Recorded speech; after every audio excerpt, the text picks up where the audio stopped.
তো hello everyone, কেমন আছো সবাই? আশা করি সবাই ভালো আছো আর আমিও অনেক ভালো আছি। আজকে একটু সাজুগুজু করতে বসলাম মনার কাছে। আজকে সাজার কারণ হলো কিছু শর্ট ভিডিও শুট করব আর খুব তাড়াতাড়ি আসছে তোমাদের কিউএন এর ভিডিও। আর আজকে কিউএন এর ভিডিওটাই আমি শুট করতে বসবো, তার জন্য মনাকে বললাম একটু সাজিয়ে দিতে।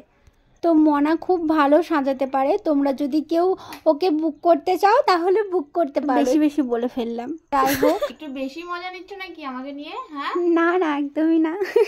এদিকে আমি এডিট করছি আর মনা শুনে ফেলেছে কথাটা, তার জন্য বলছিল আর কি। গাইস, আমি সিরিয়াসলি বলছি, ও ভীষণ সুন্দর সাজাতে পারে। তো তোমরা যদি ওকে কেউ বুক করতে চাও তাহলে অবশ্যই আমি স্ক্রিনে একটা নাম্বার দিয়ে দিচ্ছি, তোমরা ওর সাথে কন্ট্যাক্ট করতে পারো।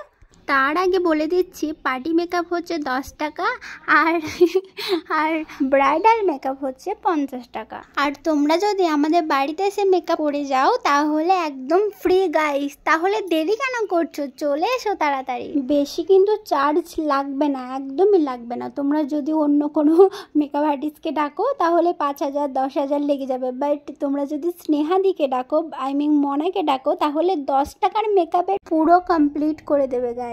অনেক বেশি বকবক করে ফেললাম না গাইস? প্রথমবার কিন্তু আমি সাদা শাড়ি পরলাম, কোনো দিন সাদা শাড়ি পরিনি, এই ফার্স্ট টাইম পরলাম। তো ফাইনাল লুকটা কেমন লাগবে আমি জানি না এখনো পর্যন্ত। সাদা শাড়িটা পরার পর কিন্তু তোমাদের দাদাভাইকে বলছিলাম দেখো আমাকে ভালো লাগছে না, তারপরে মনাকেও বলছিলাম, মনা বলছিল হ্যাঁ ভালো লাগছে।